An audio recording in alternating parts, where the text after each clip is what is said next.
This is DaphoDILL, and I just skipped class with the progress report. Tap in, baby. The progress report.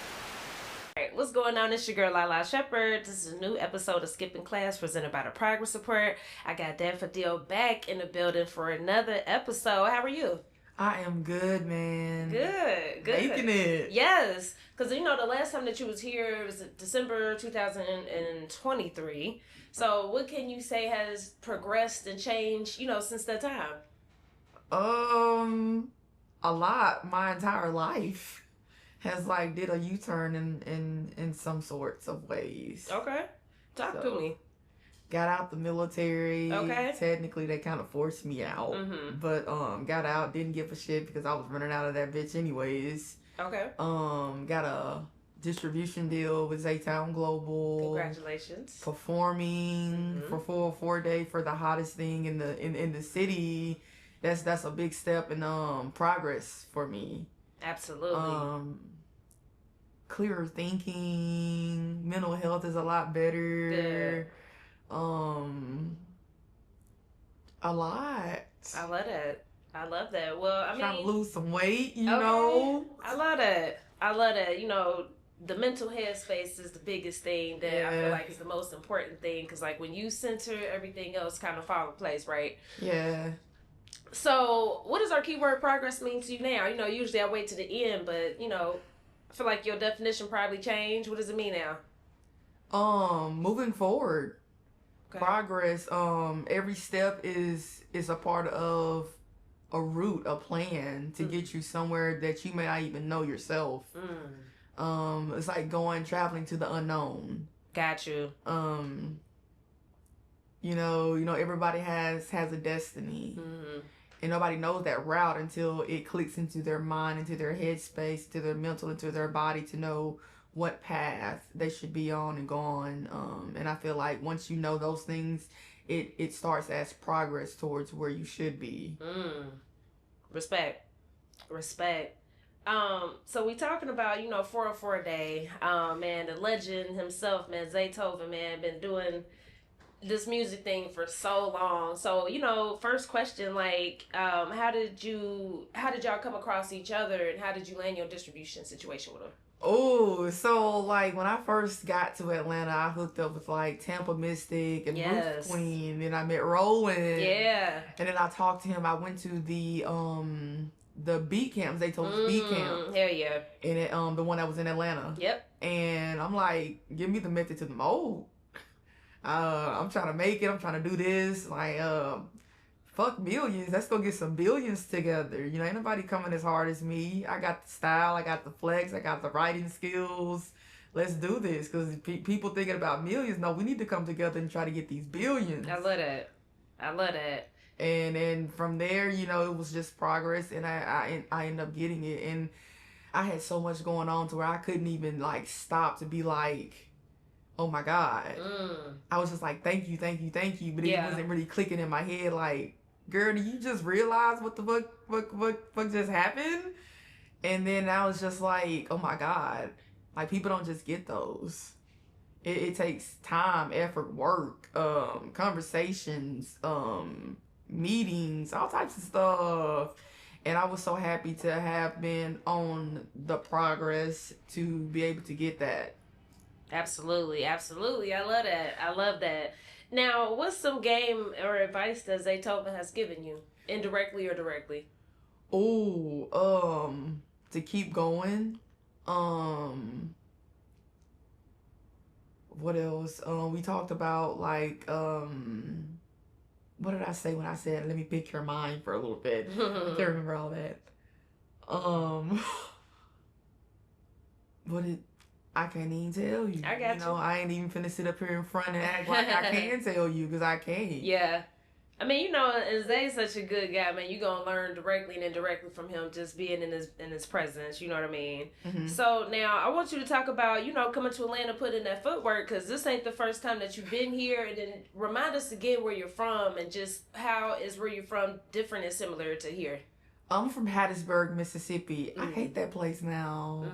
There's been so much turmoil that I've been going through there. I feel like every time I leave Atlanta, I just want to come back. I feel that. But there's media and stuff there, but it's to me bullshit, because I feel like when it comes to the industry, you look at it from the perspective of you want that artist to make it big, and it's too small town, too close knit, too guarded, to where it's like the venturing is not where it needs to be. Okay. It is very rural, but that's just my opinion. Okay. Like there could be a lot more going on there. I got you. And where as you come to Atlanta, there's different spots, different things you can do damn near every day. Literally different every day, things you can tap in,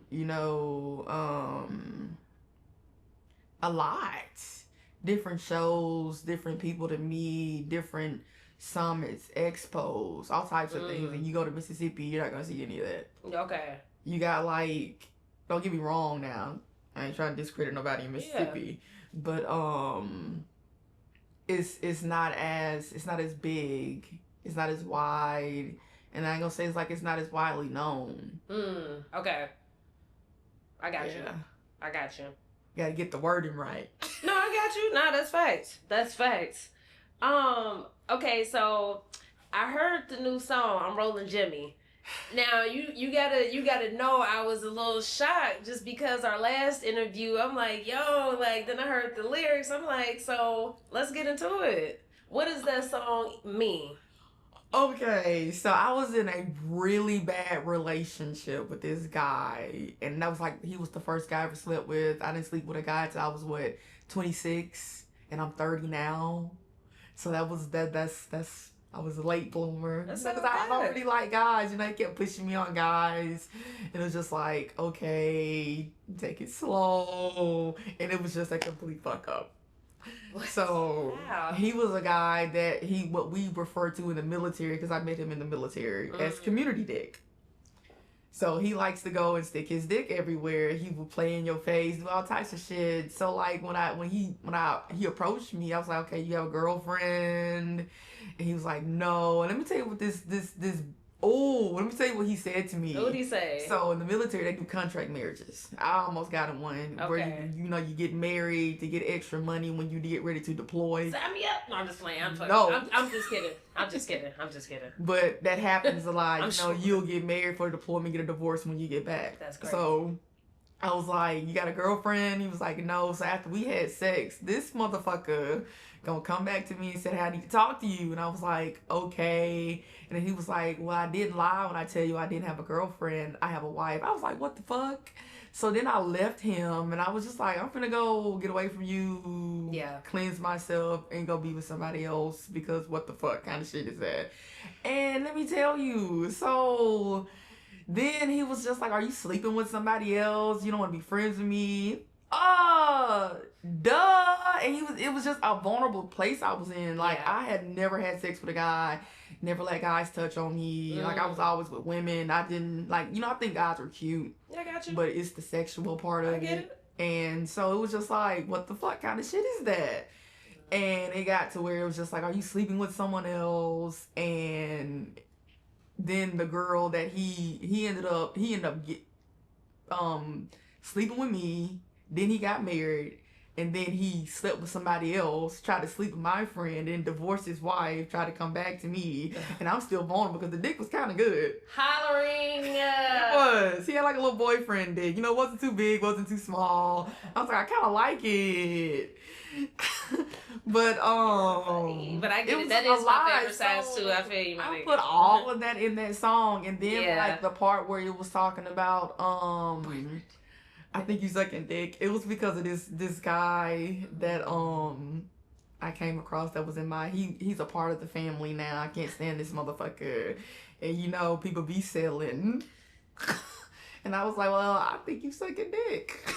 Holler. Cause he always getting caught, and he always in the prison system. I'm like, nigga, I done been through that system. Are you sure you aren't sucking dick?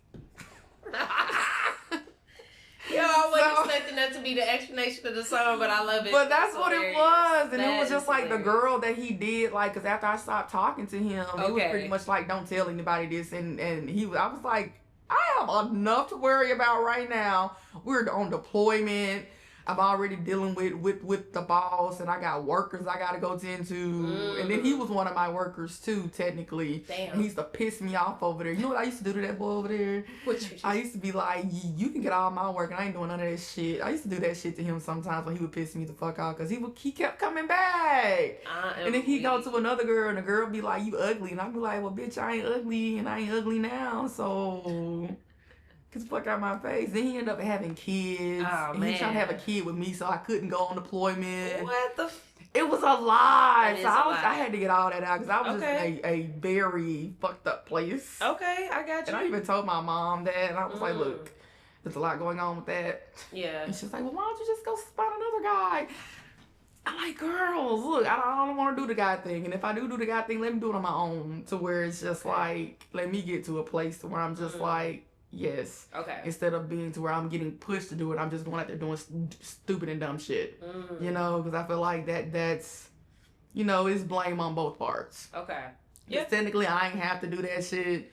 But, you know, you get tired of getting nagged every single day about being with a guy. I've even brought girls home. So, like, your family? Yeah, I even brought girls home. They'd be like, And I'm like, you in my house. Damn. So how you going to tell me what I can and cannot bring up in here? So, okay, let me ask you, dating a man and dating, open to dating men versus dating women, what's the differences for you?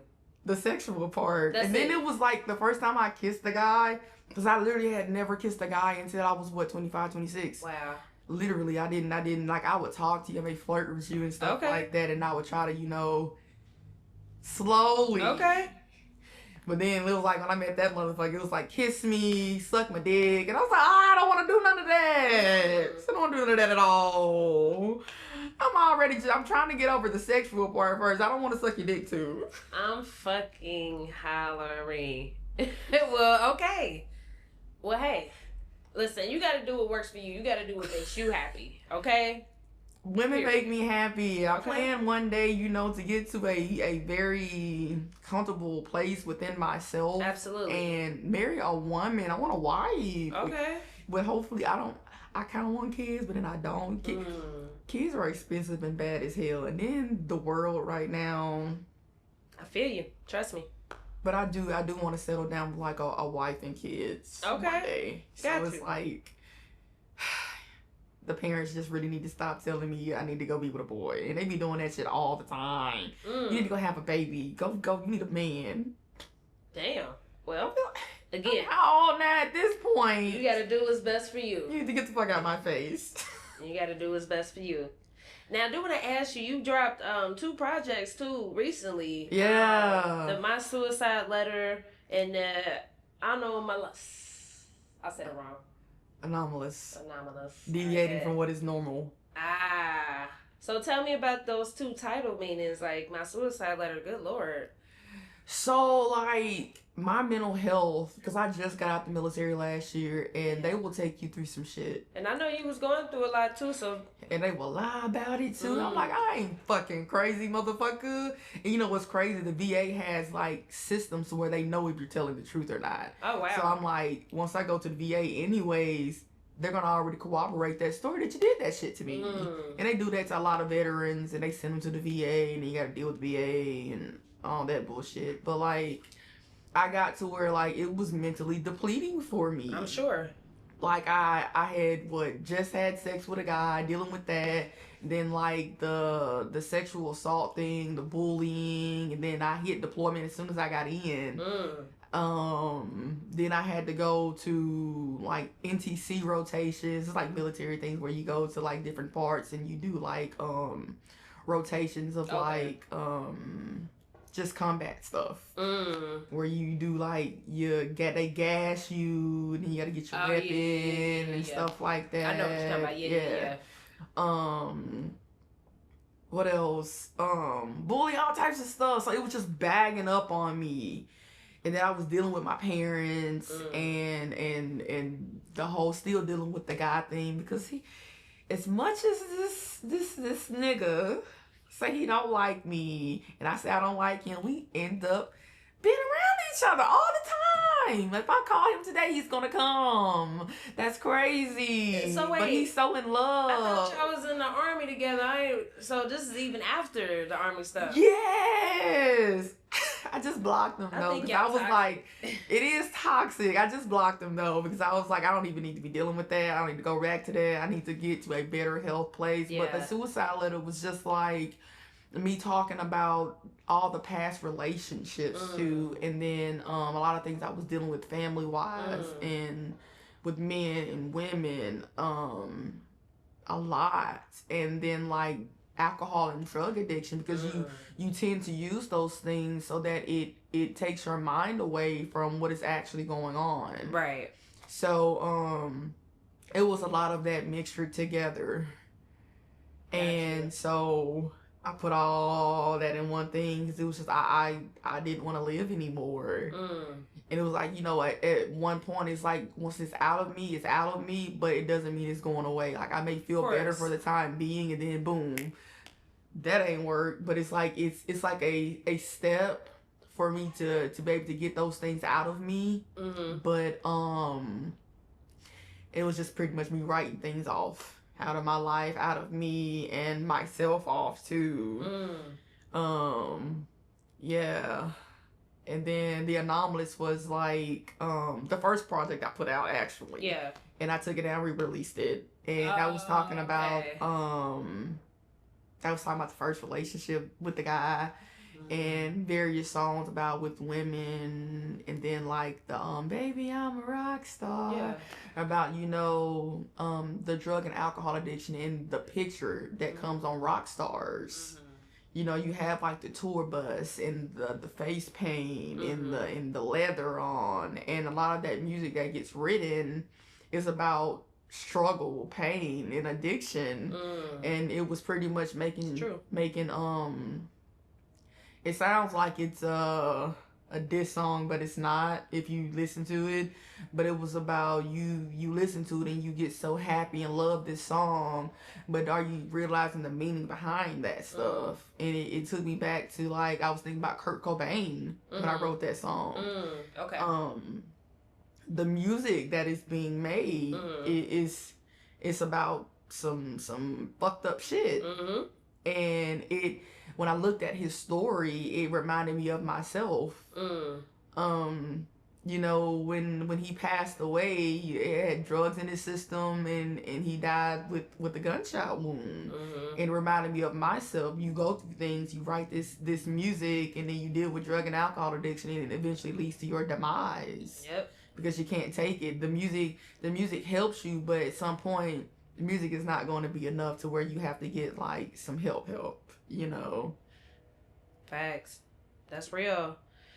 Now, you know, just even with you being a writer as well too, and just different, just even posts that we've done where you talk about just the mistreatment in the army and stuff, do you receive any support, or do you receive any backlash? Both. Okay. Man, so like, people feel like when you join those things, well, you knew what you were getting yourself into, so that means I'm supposed to subject myself and keep going through those things. You're not going to want to go through those things, but you'll do those things to other people.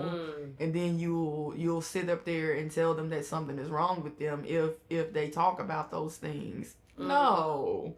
That's just like, if a lot of those, like, it's like the things that happen to me. It's like if I did those things to another person that said those things to me.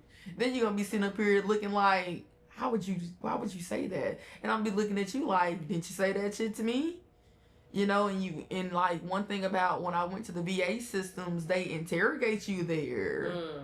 And it's like, if I'm there for trauma, why am I getting interrogated? I'm supposed to be here to talk about those things in a safe place. So then it's like backlash from those things, but it's also like, hey, we'll help you with some things, but we're not gonna help you with all things. And like, even when like reports came out, they're just like, well, they can do this to you too, and this, and it's just like, that means you were never on my side. You didn't give a fuck about me. And it's like, yeah, I was trying to help myself, but those things help you too, because it's gonna warn you about people. So it's like, if you go on a deployment, especially you go on deployments young, Like, you literally go on them young, some go on them 17, 18, 19 years old. Yeah. And it's like, I've already been on one before you, so that I can tell you, hey, you need to make sure you have people around you at all times, trusted people. And not just women, but you need to have some type of guy too, because guys will do those things to you in the middle of the night too. So you want, like, you know, some type of trusted friend that is a guy that will help you. Don't get me wrong, but just learning different things, because they used to have to where you had to carry a bullet in a weapon at night, because people were running around hitting people over the head, sexually assaulting them, all types of stuff. So I'm like, I've already been there, done that, and those things can help you. Yeah, I was pleading out for help, and I low-key wanted to get those motherfuckers back for that shit. But I'm like, you're reading this, not realizing that those things can happen to you too. And it's like, at some point, I just feel like I've gotten to a point now to where I care about those things when it comes to the legal portion of it, but I don't care about those things where, like, if that stuff happens to someone else that said those things to me, I don't care. Because it's like, when I did come to you to talk to you about those things and seek comfort, seek help with someone I felt like that was going to help me, you didn't give a fuck. You didn't give a fuck about me at all. You had other intentions and motives. So it's like, when it happens to you, I just feel like, don't come crying to me, motherfucker. Bye. I'm like, oh, it did? The fuck is you telling me for? I dig it. You right. That part. For real, no, for real. Like, it would be like I would, like, if I did, like, file a report on someone for some shit, they literally, people sat there and watched shit happen to me, because they were super abusive. Like, they do things to people in there, especially, like, gay people. I heard. Yeah. And, I'm like, you're gonna sit there and think that shit is okay until those things happen to you. And I would, like, file a report on that stuff, and they'd be like, we don't give a shit. And I'm like, I motherfucker, your ass gonna end up somewhere you don't want to be. I don't want to say that too much on the camera. Hey, man, but no, that's. I'm just happy that you made it out of that situation and you done with it. I ain't even done with it. I'm taking them niggas to court for that abuse. Okay, what you done? But I am done with it, because I'm out now. You know what's crazy? Let me tell you what's crazy. What's that? I thought about getting back in. Why? Just because I was thinking, like, well, since they want to play with me, what if I got back in, did only 2 days out of the month, and then stacked up 11 more years? Oh, no. And then I could retire, and they really have to pay my ass. Then, you know, that's just some nigga shit I was thinking about. It's dumb shit. It was some dumb shit. Yeah. But, you know, mental health. You know, your mind be thinking of some dumbass shit. You not say mental health. Hey, man, I am some dumbass shit. This conversation was very, very, very interesting, to say the least. Now, you know, on some music-wise stuff, if people have not heard you yet, why should they listen to you? Because I'm dope. You know, and I feel like there's a song for everybody in my music. Sure. You want to hear some ass shaking music? I got some of that too. You want to hear some hardcore kind of soft rap kind of thing? I got that too. Lyricism, wordplay. You don't like my flowers? My flowers is dope. For sure. My charisma. Work ethic. That part. My name is cool. You'll never forget it, because every time you think of daffodil, you'll think of a flower, and then you'll see me and you'll see nothing but flowers. That's facts. That's facts. So even when I, like, pass away one day, but that's Daffodil, make sure you give her fucking flowers. That part. Well, let them know your social media. Where can they find you at? Find me on Instagram at __DAPHODILL__. Tap in. That part. The Progress Report.